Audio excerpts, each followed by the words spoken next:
Genie is the root word for genius. And it's a really interesting idea because there's this unlimited power that's associated with genius, but it's constrained. And that's really what the human spirit is like, because it has this aspect of the infinite, and it is something that can grant wishes, but it's also constrained terribly. I don't ask God for favors or for wishes or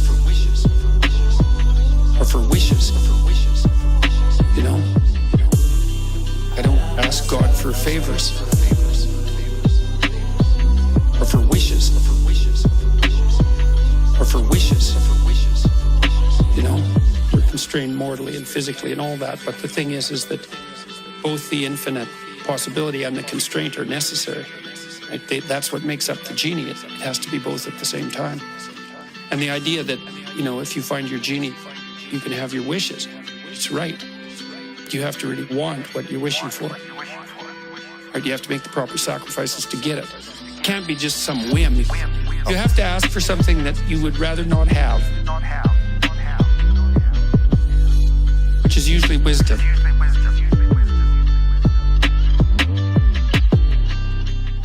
Somebody asked me about prayer. They asked me if I prayed, and I thought, well, it depends on what you mean by that. Exactly. I don't ask God for favors or for wishes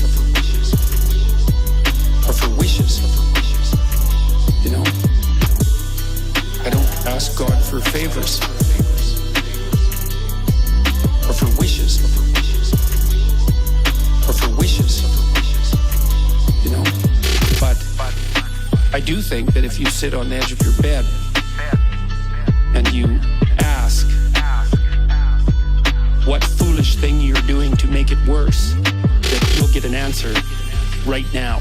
And it won't be the one you want, but it might be the one that if you listen to would set things straight.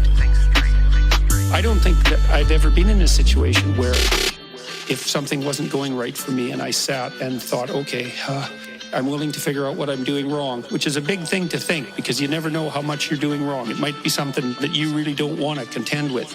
But if you clear some space to meditate on that, probability that you'll figure out something that you did that was stupid, that's bending you and twisting you in the wind, you'll get an answer very, very rapidly. I don't ask God for favors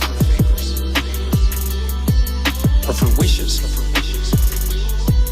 or for wishes, you know? I don't ask God for favors or for wishes or for wishes, you know? And it's not obvious how you do that. You know, I mean, it's not like you know how you're manipulating your neurons or something. It happens of its own accord in some sense, like you can participate in it, I guess, and you can interfere with it, and it seems to take a certain amount of willpower, but it still all happens mysteriously behind the scenes. And I would say this sort of attitude towards, let's say, prayer that we're discussing is just an extension of that. And it's something like, well, you admit that there's a problem first, and then you ask for the minimum necessary intervention, which would be, all right, well, I'd like to move forward on this, some small amount that someone like me could actually manage. I'd be willing to carry it out. And then you reorient the way you're thinking as a consequence of that, and something usually pops out of the abyss to guide you. Very strange, but it's not really any stranger than the fact that we can think at all. Because the fact that we can think is actually very strange. Strange like the fact that we can dream is strange.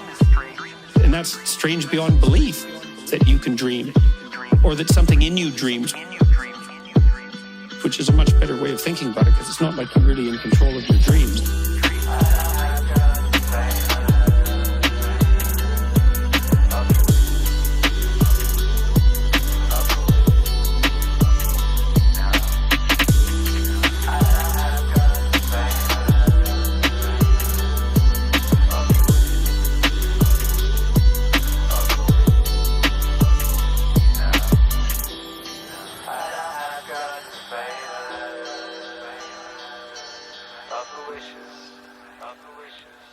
Up for wishes, you know.